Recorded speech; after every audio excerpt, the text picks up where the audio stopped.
Chapter 12, Number 4.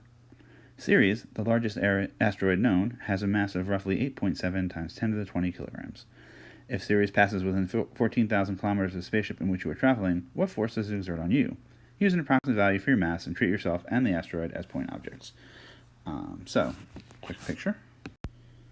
So, we know that the force between two objects, according to universal gravitation, which is S sub g, is universal constant g times the mass of the first times the mass of the second over their distance squared, at least if they're point-like objects or spherically symmetric objects. So we really actually have all this stuff because we have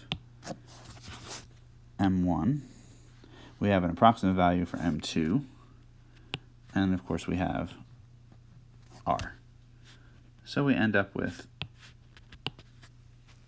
F sub g is 6.67 times 10 to the minus 11 times the mass of Ceres, which is 8.7 times 10 to the 20 kilograms. And then sort of a normal human weight is 50 kilograms.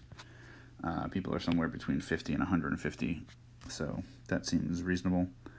And then our distance is 14,000 kilometers, and every kilometer is 1,000 meters, quantity squared, which numerically comes out to be about 0.0148 newtons.